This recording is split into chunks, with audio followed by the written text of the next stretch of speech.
میں اس حوالے سے کوئی لمبی چوڑی بات نہ کرنا چاہتا ہوں، نہ کسی کو کچھ کہنا چاہتا ہوں. میں صرف اتنا کہوں گا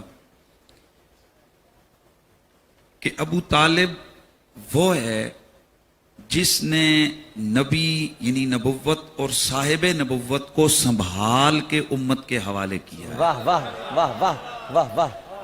اور عامر بھائی، ہمیں لمبی چوڑی باتوں میں پڑھنے کے بجائے میں صرف ایک وہ منظر جو جس وقت میں نے جب بھی وہ روایت پڑھی ہے میں اس پہ رویا ضرور ہوں کہ جب میرے آقا سید کونین کا بچپن تھا اور جناب حضرت ابو طالب کے گھر کے حالات ٹھیک نہیں تھے، تو گھر میں کھانا اتنا نہیں ہوتا تھا کہ جو سارے بچے اکٹھے سارے گھر والے کھائیں.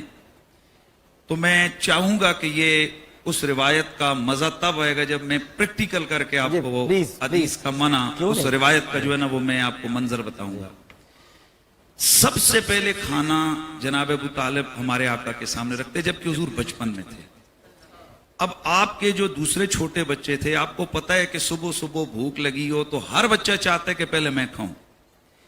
تو سرکار کے سامنے جب پیالہ آتا، بچے ادھر ہوتے، ابو طالب ادھر ہوتے. یہ میں روایت کے سیم جو اس کو امام صالح شامی نے روایت کیا، میں نے اس کو سیم یہ عرض کر رہا ہوں.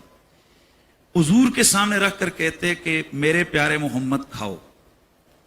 ظاہر ہے حضور کو تو بچپن میں وہ صاحب نبوت ہیں، تو میرے آقا اپنے ان بھائیوں کی طرف دیکھتے اور وہ جو جناب ابو طالب کے بچے تھے وہ بھی ہاتھ آگے بڑھاتے.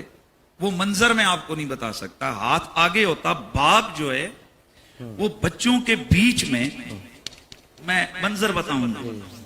سرکار بیٹھے ہیں، بچے ادھر بیٹھے ہیں، ابو طالب ادھر بیٹھے ہیں، بیٹا کھاؤ. اب بچے ہاتھ آگے بڑھاتے تو یہ پیچھے کرتے، کھانے دو میرے لاڈلے.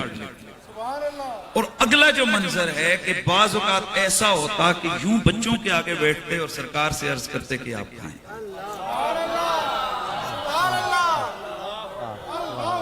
اور میں اس حوالے سے بخاری کے وہ لفظ آپ کے سامنے ضرور عرض کروں گا کہ میرے نبی نے وصال ابو طالب کے بعد، یہ بخاری کے الفاظ ہیں اور اپنا حدیث صحیحہ کے اندر یہ یعنی صحیحہ کے الفاظ ہیں کہ میرے نبی مکرم سید کونین جناب ابو طالب کے وصال کے بعد ایک دفعہ ایسا ہوا کہ مدینے میں قحط پڑا اور میرے نبی پاک صلی اللہ تعالی علیہ وآلہ وسلم کے گیسوئے کرم کے کھلنے سے اور آپ کے دستے کرم بلند ہونے سے چھما چھم بارش برسنے لگ گئی. جب آپ کا یہ معجزہ حضور کے سارے صحابہ نے دیکھا، اس وقت میرے آقا نے ایک لفظ بولا، الفاظ بولے تھے. میرے آقا نے فرمایا تھا للہ در ابی طالب لو کان حیا لقرت عینہ. آج اگر میرا ابو طالب میرا چچا زندہ ہوتا، میرا یہ معجزہ دیکھ کر اس کی آنکھیں ٹھنڈی ہو جائیں. لیکن میں عامر بھائی جو لفظ ہیں جو میں چاہتا ہوں کہ میرے سارے سننے والے ان لفظوں کو یاد رکھیں، یہ میں اس کا ترجمہ کروں گا لیکن خود بھی کسی سے کروا لیں کہ للہ در ابی طالب. یہ تقریباً اہل سنت کی معتمد علیہ 25 سے زائد کتابوں کے اندر موجود ہے، جن میں سیرت کی کتابیں بھی ہیں اور حدیث کی کتابیں بھی ہیں کہ حضور نے فرمایا اللہ بھلا کرے ابو طالب کا. اللہ اکبر. اللہ للہ در ابی طالب، اللہ بھلا کرے ابو طالب کا. آج اگر ابو طالب زندہ ہوتے، جیسے بچپن میں میرا وسیلہ دے کر انہوں نے دعا منگوائی تھی مجھ سے اور پانی برسا تھا اور اس وقت انہوں نے کہا تھا وَأَبْيَضُ يُسْتَسْقَى الْغَمَامُ بِوَجْهِهِ سِمَالُ الْيَتَامَى عِصْمَةٌ لِلْأَرَامِلِ. اور میرے گورے چٹے چہرے والا میرا پیارا محمد جس کا وسیلہ دے کر پانی مانگا جاتا ہے. فرمایا آج اگر وہ زندہ ہوتے، میرا یہ معجزہ دیکھ کر ان کی آنکھیں ٹھنڈی ہو جاتی. عامر بھائی، آنکھیں معجزہ دیکھ کر مومنوں کی ٹھنڈی ہوتی ہیں. اور اس میں جو اگلی بات میں عرض کروں گا وہ یہ ہے کہ میرے نبی نے پھر فرمایا کون ہے جو آج مجھے ابو طالب کی وہ نعت سنائے گا. اللہ اکبر. اور میں یہاں کے اس پروگرام کی وساطت سے عرض کرنا چاہتا ہوں کہ محفل نعت ہم بہت کرتے ہیں لیکن کبھی رسول کے پہلے ثنا خان کا ذکر تو کریں کہ میرے نبی کی پہلی نعت کہنے والا حضور کا چچا ابو طالب ہے. بے شک. اور میں اگلا جملہ آپ کو کمال کی بات بتانے لگا ہوں. جناب حضرت حسان بن ثابت میرے حضور کے وہ ثنا خان صحابی، کبھی حضور یہ بھی تو دیکھیے کہ جناب حسان نے نعت رسول لکھتے ہوئے کس کے کلام پر تضمین لکھی. تو جناب ابو طالب کی نعت پر پہلی تضمین لکھنے والا جناب حسان بن ثابت. واہ واہ واہ اور واہ. اس وقت پھر آپ نے میرے آقا نے فرمایا کون ہے جو آج میرے چچا کی وہ نعت سنائے گا؟ حضرت اچھا یہ جو الفاظ ہیں یہ بخاری کے اندر موجود ہیں. حضرت علی کھڑے ہو گئے. یا رسول اللہ کیا آپ سے کی مراد وہ ہے وَأَبْيَضُ يُسْتَسْقَى الْغَمَامُ بِوَجْهِهِ؟ فرمایا ہاں ہاں سناؤ. اللہ اکبر. ابو طالب کی نعت ان کا بیٹا مولا علی مدینے کے سلطان کو سنا رہا تھا اور آقا ابو طالب کو رو کر یاد کر کے آنسو بہا رہے تھے. اللہ اکبر. آج اللہ اگر اکبر. ہم ان کو یاد کر لیں تو یہ سنت رسول ہے. اور اس میں عامر بھائی کسی کو کوئی آج تک ڈاؤٹ کے شک نہیں ہے کہ عام الحزن منایا گیا. پورا سال میرے نبی نے غم کیا. ویسے 3 دن کا غم ہے روایات میں موجود ہے, پر میرے نبی نے 2 ہستیاں وہ ہیں کہ جن کا پورا سال غم کیا. غم کا سال کرا. تو میں یہ بھی کہنا چاہتا ہوں کہ بخاری مسلم ترمذی کی صحیح روایات موجود ہیں کہ کسی کافر کے مرنے پہ آپ افسوس نہیں کر سکتے ہیں یا اس کے ساتھ محبتوں کے اظہار نہیں کر سکتے ہیں. تو یہ جو سارا سال میرا نبی آنسو بہاتے رہے, جس ہستی کو یاد کرتے رہے, کم از کم میں تو یہی سمجھتا ہوں کہ میرے رسول کے وفاداروں میں جب نام لکھا جائے گا تو پہلے الفابیٹیکلی الف آتا ہے تو پہلا نام ابو طالب ہے. اللہ. سلامت. اب مفتی صاحب نے اتنی باتیں ماشاءاللہ اتنی علمی اور علمی انداز میں نہیں بلکہ روایات اور مثالوں کے ساتھ اور حقائق بیان کر دی ہیں. میں تو مفتی صاحب سے سیکھنے والا آدمی ہوں. میں تو اتنا جانتا ہوں اور اس سے زیادہ میں تو ایک چھوٹا سا جاہل آدمی ہوں, اور میری جہالت مجھ سے یہ کہتی ہے کہ میں تو جنازے دیکھ کر پہچانتا ہوں کہ کون ہے. مطلب میں تو جنازہ دیکھوں گا, اگر جنازے کے ساتھ رام نام ست ہے ہوگا تو میں سمجھ لوں گا جو ارتھی جا رہی ہے یہ کسی ہندو کا ہے. کوئی یہودی ہوگا تو اپنے کلمات. میں نے جنازہ ابو طالب کا جو تاریخ میں دیکھا ہے, اس کا جنازہ جو گہوارہ تھا, اس گہوارے کے جو 4 یعنی اس کے کونے تھے, ایک رسول اللہ نے سنبھالا ہوا اللہ تھا, اکبر. ایک مولا علی نے سنبھالا ہوا تھا, ایک عباس نے سنبھالا ہوا تھا, ایک جعفر نے سنبھالا ہوا تھا. اب اگر یہ جنازہ مسلمان کا نہیں ہے تو کس کا جنازہ ہے؟ سبحان اللہ سبحان اللہ. میں کہتا ہوں میں تو یہ جنازہ جانتا ہوں, میں تو یہ جنازہ دیکھا ہے میں نے. اور پھر میں اپنے صحابہ پر فدا جو یہ جنہوں نے اپنے نکاح توڑ دیے رسول کے کہنے پر کہ کافروں کے ساتھ نکاح نہیں ہوں گے, میں کیسے اس علی کو بھول جاؤں جو نام یہ کہتا ہے کہ میرے باپ نے میرا نام علی رکھا اور میں علی ابن ابی طالب ہوں. اس نے ہمیشہ اپنے باپ کا نام پکارا, میں ابن ابی طالب ہوں, میں ابو طالب کا بیٹا ہوں, میں ابو طالب کا بیٹا میدان میں ہے. تو کیا آپ مولا علی سے توقع کر سکتے ہیں وہ کسی کافر کے ساتھ اپنے نام کو لگائیں گے؟ علی ابن ابی طالب کہا جاتا. آج بھی خطبوں میں مفتی صاحب جب خطبہ دیتے ہوں گے تو علی ابن ابی طالب کہتے ہیں آپ, جس کا ہر خطبے میں نام لیا جاتا ہو. اب آپ یہ رسک لے لیں کہ بھائی وہ کافر تھے یا وہ اسلام نہیں لائے تھے, میں یہ رسک لینے کو تیار نہیں ہوں کیونکہ میرے دین کا معاملہ اس میں ایک میں چھوٹی سی بات کر رہا ہوں. اسلام کفر کی بات ہم سائڈ پہ رکھتے ہیں.